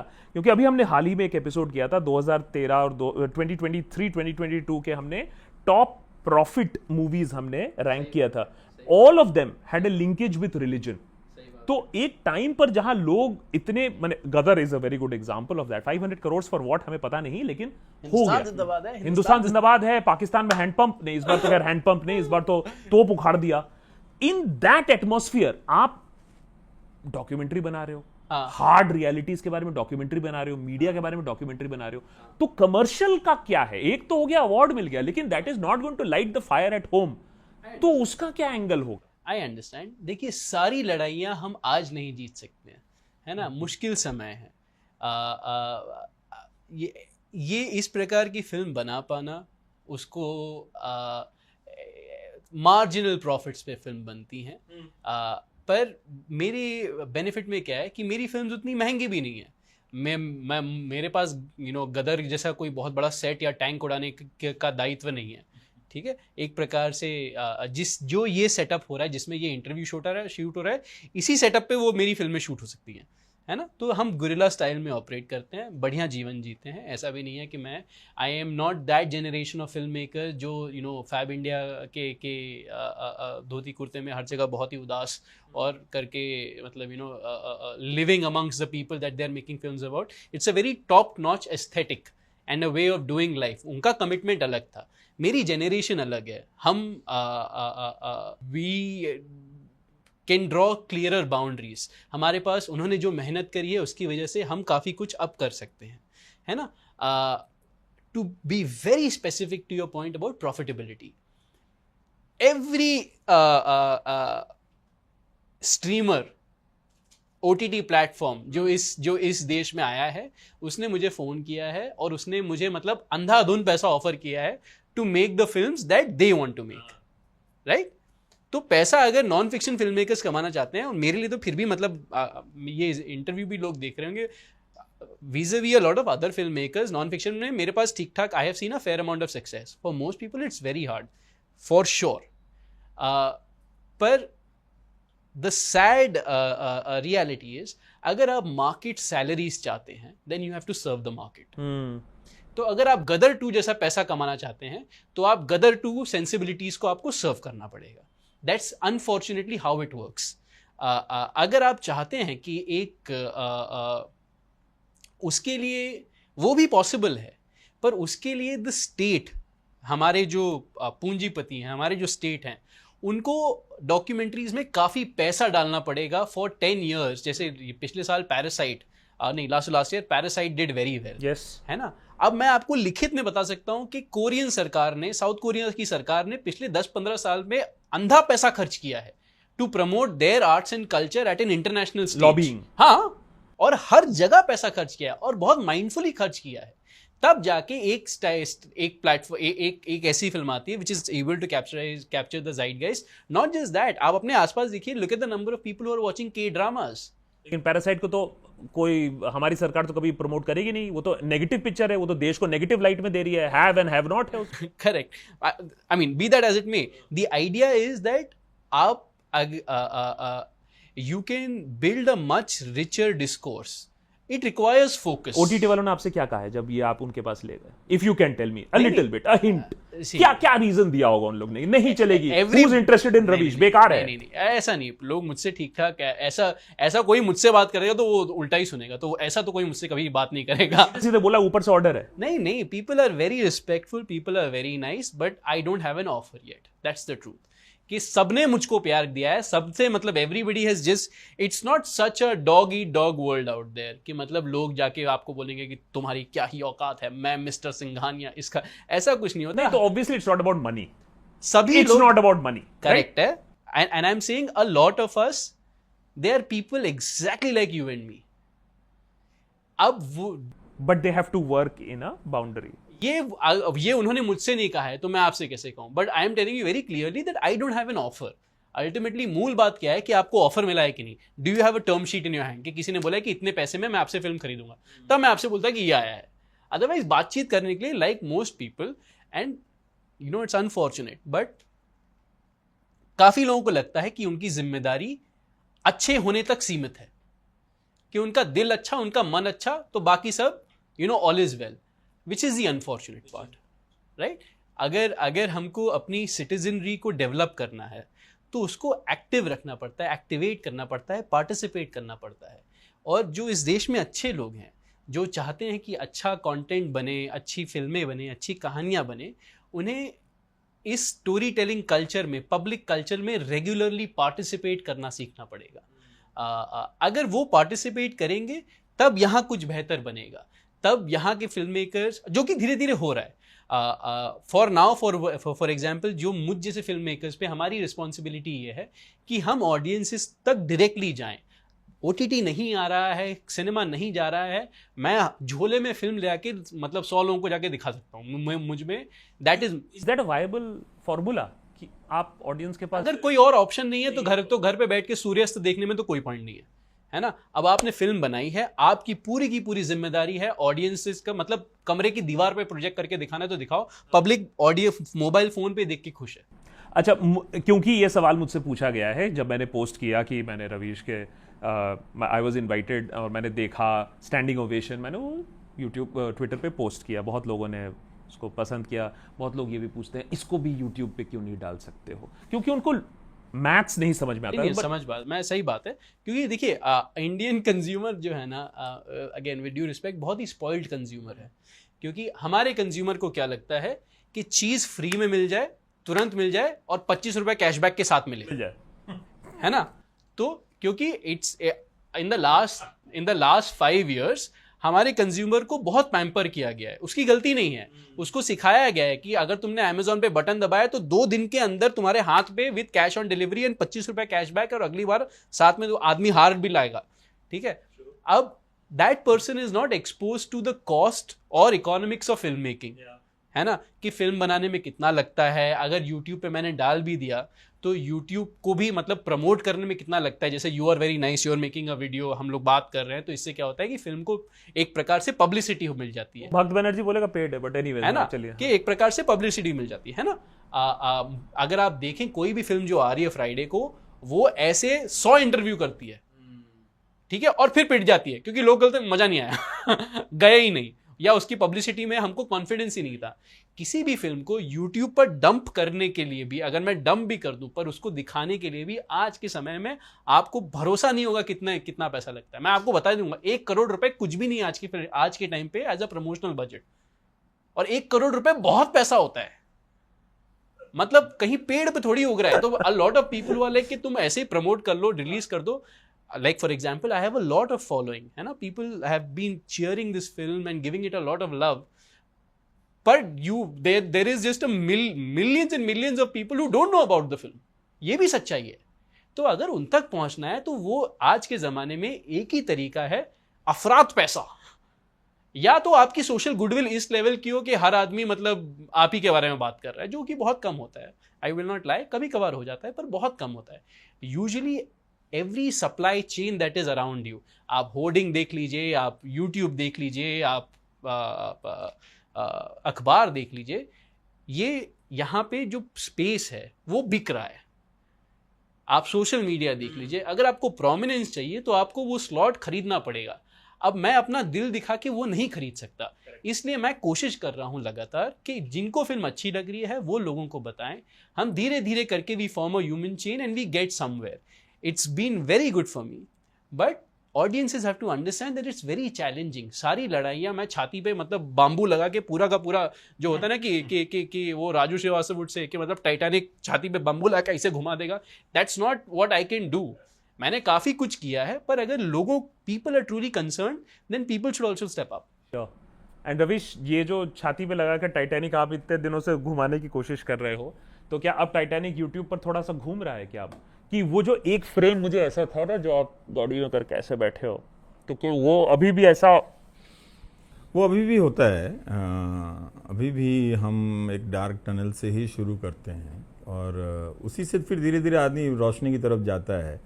मतलब कोई दिन ऐसा नहीं होता जो पिछले दिन का अनुभव काम में आता है, तो आपको हर दिन नए सिरे से करना पड़ता है। ज़्यादा चैलेंज ये है कि आप जब उठे हैं तब आप अपनी शुरुआत कैसे करते हैं। तो मैं उदासी के साथ नहीं करता, मैं बहुत मन से लैपटॉप उठाता हूँ, देखता हूँ और अपने आप को तैयार करता हूँ कि आज फिर लिखूँगा, आज फिर बोलूँगा, आज फिर बनाऊँगा। शाम तक उदास तो हो जाते हैं। उससे हाँ, वो जब खत्म हो जाता है तब वो फिर एक दूसरी उदासी, अकेलापन घेरता है। क्योंकि न्यूज़ चैनल में बहुत सारे लोगों से आप मिलते जुलते हैं, यहाँ तो कपड़े टंगे ही रह गए। तो मैं टाइयों को देखकर एक दिन इमोशनल हो गया। मैं कि चलो भाई तुम लोग आ जाओ, एक दिन तुम्हें भी पहनते हैं। तो 2-4 दिन टाई पहन ली मैंने इस तरह से। फिर लोगों को लगा इसको क्या हो गया, टाई पहन के आ गया ये। पर मैं टाई को देख के उनके लिए बुरा फील कर रहा था कि कितने प्यार से कुछ लोगों ने गिफ्ट भी किया था कि टाई पहनो। पर मैं ज़्यादा नहीं सोचता हूँ। मुझे लगता है कि अगर कोई सब्जेक्ट है जिसको मैं क्राफ्ट कर सकता हूँ, डिलीवर कर सकता हूँ, फिर मैं पॉजिटिव रहता हूँ कि ठीक है इसको बना देते हैं। क्योंकि मैं जानता हूँ कि हर किसी को काम तो करना पड़ता है ना, उसके अलावा उसका कोई ऑप्शन नहीं है। वो तो फिर आप कहीं कोई लॉटरी निकल जाए तभी हो सकता है, या कोई। तो YouTube ने ये एक मौका दिया, जब इतना लिखने के बाद भी किसी अखबार ने 2 रुपए का कॉलम भी लिखने के लिए नहीं कहा इस देश में। किसी ने नहीं कहा कि हाँ आप हमारे अखबार में एक कॉलम लिख दें। तो ये तो बताना है ना कि ये है इस देश की हालत, कि एक पत्रकार को स्पेस आप नहीं दे सकते हैं, ये इस देश की हालत है। तो उस मीडिया को बताना है। लेकिन अच्छी बात क्या, अच्छी बात यह है कि वो 70 लाख लोग आकर खड़े हो गए। उनका आना उनके तरफ से, जैसे विनय कह रहे हैं कि हर किसी को आगे आना पड़ेगा, तो ये वो लोग हैं जो खुद आगे आए हैं कि हम आपके लिए आगे आ रहे हैं, आप करते चलिए। तो मैं उतना करता हूं और वो समझते हैं। किसी दिन अगर नहीं बनाता हूं या बाहर चले जाता हूं तो उन्हें पता है कि ये कहीं बाहर की यूनिवर्सिटी में गया है, कुछ पढ़ने लिखने का काम कर रहा होगा या वहां से भी काम कर रहा है, तो उतना स्पेस देते हैं। पर मिला जुला के चल रही है गाड़ी। अब पता नहीं, रोज हर कोई बताता है कि सावधान रहिए, सरकार बंद कर देगी, इतना स्ट्राइक आ जाएगा तो ये हो जाएगा, वो हो जाएगा। तो अब हम दूसरी अनिश्चितताओं से घिरे हुए हैं और एक डर भी लगता है कि कहीं कोई गलती ना हो जाए। हम और आप भी जब बात करते हैं तो ज़्यादातर बातचीत इसी पे होती है कि हमारा सारा हिसाब किताब एकदम अच्छा रहे, क्लीन रहे। लेकिन कानून इतना ज़्यादा सुरंग क्रिएट करता है कि कई बार आपको पता भी ना हो, तो वो चाहे जब भी चाहे वो आपको घेर सकता है। और अब जो उसकी कोशिश होगी कि किस तरह से इसके रेपुटेशन को ख़त्म कर दिया जाए। तो ये कोशिशें चलती रहेंगी, क्योंकि सवाल उनको मेरे व्यक्तिगत रूप से मुझसे दिक्कत नहीं है, व्यक्तिगत रूप से इस प्रोसेस से दिक्कत है कि इस प्रोसेस में कोई दूसरा इस तरह के आदमी बन सकते हैं। तो अब तो बहुत लोग हैं, मैं ही नहीं हूं, मैं अपने बारे में बात नहीं कर रहा हूं। आप हैं या अभिसार हैं या फिर अजीत अंजुम हैं या नवीन हैं, तो इस तरह के बहुत सारे लोग हैं जो कर रहे हैं। तो इनको कैसे ख़त्म किया जाए, क्योंकि ये जो प्रोसेस है उसको, जब कोई सरकार या कोई रिजीम लाखों करोड़ रुपए की मीडिया इंडस्ट्री को इस तरह से बिठा सकती है जहां पे लोग अपना करियर बनाते थे, कितने लोगों का जीवन फ्लरिश होता था, उनके स्टोरी के आधार पर, इन्वेस्टिगेशन के आधार पर वो प्रमोट होते थे, इंक्रीमेंट मिलता था, सैलरियां बढ़ती थी, वो सब तो अब बंद है। अब किस आधार पे मिलता होगा कि यार तुमने खुशामद ज्यादा की, तुमने नफरत बहुत अच्छे से फैलाई है, इसलिए तुम्हारा इंक्रीमेंट इस बार 30% होता है। तो जर्नलिज्म के चलते तो नहीं हो रहा है ना। तो वो जो प्रोसेस यूट्यूब में आकर बच गया है, तो उसको ये लोग खत्म करेंगे। तो वहां से भी रवीश कुमार को गायब कर देंगे, वहां से भी एक दिन आकाश बनर्जी को गायब कर देंगे। करें या नहीं करें, लेकिन हवा में ये बात मैं जिससे भी मिलता हूं वो पहली बात ये कहता है कि सावधान रहना। तो सावधान तो जनता को रहना है, हमें तो नहीं रहना है, हम तो है ही। Any last words for the audience? I know you've already said it, and Ravish भी यही बात करते रहते हैं कि अल्टीमेटली ऑडियंस की भी जिम्मेदारी है। सो बिकॉज मैं ये नहीं कहूंगा कि tell them how to watch the movie, क्योंकि मूवी देखने के लिए तो खैर वो ऐसे भी रेडी हैं। नहीं यार, मुझे लगता है कि जिम्मेदार लोगों की कमी नहीं है। फॉर एग्जाम्पल, जब जैसे रवीश ने जॉन ओलिवर की बात करी है, John Oliver was also very aware of his work and he said that कि यहीं के दर्शक हैं जो काम लेके जाते हैं और ट्रांसलेट करते हैं, बताते हैं। मतलब मैं अनेकों लोगों से हमेशा मिला हूँ जिन्होंने पिछली फिल्म देखी है, ये फिल्म देखी है, वो आपको एक पूरा बॉडी ऑफ वर्क से, दोनों इस फिल्म से लेके इस फिल्म तक आपकी जर्नी क्या रही है, आप क्या सोच रहे हैं, how is it that we can make how is it that we can support you. मैं एक ही स्क्रीनिंग से निकला था यूके में, और एक आदमी वो लिफाफे में पैसे दे के मुझे दे रहा है। मैंने बोला भाई मैं पैसे कैसे ले सकता हूँ तुमसे? उसने बोला कि नहीं, आपको तो पैसे की ज़रूरत होगी ना, तो हम लोग पैसा नहीं देंगे तो कौन देगा आपको? एंड आई वाज लाइक यार देखो, तुम्हारा दिल बहुत साफ है, अच्छी बात है ना, and keep supporting the arts, but मैं पैसे थोड़ी ले सकता हूँ, मतलब वो स्पेशली इस फिल्म पे जहाँ पे बम ही फट जाएगा कि मैंने अगर किसी ऐसे ऐसे ही पैसे ले लिए। तो लोग हैं, there is a lot of people, अगर वो एक्टिव हो सकते हैं, सेंसिटाइज हो सकते हैं, तो बहुत बड़ी बात है। कुछ बहुत ज़्यादा क्रांति लाने की ज़रूरत नहीं है कि सड़क पे उतर जाएं और लोगों को बोले, नहीं यार, आप घूम के बगल वाले को ही बोल दीजिए जो आपको लग रहा है, और अगर किसी के लिए कुछ कर सकते हैं तो करिए। रवीश, लास्ट टाइम भक्त बैनर्जी ने आपसे सवाल पूछा था, लास्ट वाला, आएगा तो फिल इन द ब्लैंक्स, तो वो नहीं पूछ रहा हूँ मैं आपसे, बिकॉज आएगा या जाएगा, कोई भी आए कोई भी जाए। नहीं, जो चला गया है वो अब नहीं आने वाला है। जो 10 साल में गया है ना, वो यूं ही किसी स्लोगन से वापस नहीं आ जाएगा। ये किसी को भ्रम में नहीं रहना चाहिए। तो my last question then to you is कि जो चीज आप बताने की कोशिश कर रहे थे इतने सालों से, वो बात अब लोगों को थोड़ी सी समझ में आई है क्या? मैं अंधकार समय की बात नहीं कर रहा हूं, मैं समझ की बात नहीं, कर रहा समझने वाले हर दौर में रहे हैं। बात यह है कि समझने वालों की संख्या कितनी है, तो ये नापने का पैमाना मेरे पास तो नहीं है, और ना ही उतना रिसोर्स है, ना वो ताकत है कि आप उस बड़े पैमाने पर लोगों तक पहुंच सकते हैं। लेकिन बहुत सारे लोग इस गलतफहमी में हैं कि अब कुछ आसान हो गया है। मुझे लगता है कि एक बार फिर से वो गलती कर रहे हैं, उन्हें ये बात नहीं समझना चाहिए। मैं निराश नहीं हूं, मैं ये मानता हूं कि उम्मीद और आशा का संबंध आपके लेबर से है। आप जितना लेबर करेंगे उतना ही ज़्यादा आप आशा की तरफ बढ़ेंगे। आप जो आराम से खटिया पर लेटकर सपना देखते हुए आप सपना देख सकते हैं, उम्मीद और आशा को हासिल नहीं कर सकते हैं। तो बहुत सारे लोग, मुझे लगता है कि अब वो खटिया पर लेट गए हैं और वो फिर से सपना देखने लगे हैं। तो देखें, मैं तो रोक नहीं सकता हूं किसी को सपना देखने से। कुछ ही महीनों की बात है। Thank you so much Ravish. Thank you so much, really a pleasure.